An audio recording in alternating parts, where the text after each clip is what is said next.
The Department of Physical Sciences, Earth and Environment is a meeting point of different disciplines that try help finding solutions to the problems of our times. Our planet is in danger because of power-hungry anthropogenic activities that are overheating the planet and producing pollution. So we are studying environmental changes and their impact on biological systems and on the territory. We do that having biologists, chemists and geologists at work in a multidisciplinary approach. However, in addition to that, we need to devise new strategies, we need new instruments, and for this we take advantage of the spin-off from the basic research in physics and engineering. We study the impact that human activities have on natural systems, both at land and at sea. From the Mediterranean area up to the Arctic and Antarctic regions, we investigate the threat posed to marine biodiversity by emerging contaminants, such as microplastics and nanomaterials. But we also study new techniques for removing pollutants from water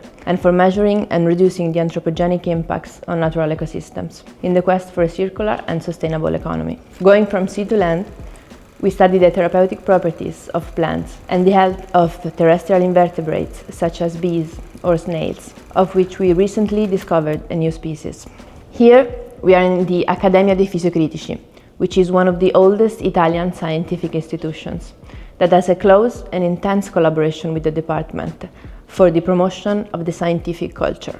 Our researchers also study the sea and its sediment from a geological point of view, through geochemical, paleontological and structural analysis to investigate the past and current depositional environments. Looking back at the dawn of humanity, our researchers investigated traces left in ancient cave, searching for the clues to the mysterious Neanderthal extinction. The geological studies bring us even further into the past, to reconstruct the dynamics of the Antarctic ice sheet in response to climate changes, or earlier when Antarctica was home to lush forest.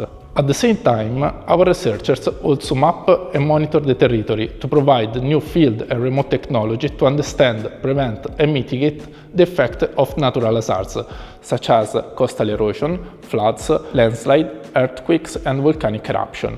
Our studies also include the use and protection of mineral and water resources. We study also the sky detecting radiation coming from deep space.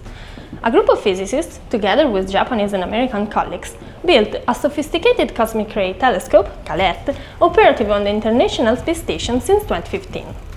Another group is operating a large gamma ray telescope at the Canary Islands, MAGIC, and developing a future array of ground telescopes. Also, the Siena Astronomical Observatory contributes with educational activities and observations of asteroids, variable stars, and extrasolar planets. Theoreticians study the quantum world, and experimentalists the subnuclear phenomena at CERN in Geneva. We develop also new optical and electronic sensors, as well as new strategies for clean energy production and new materials, like graphene that holds promise for energy transport.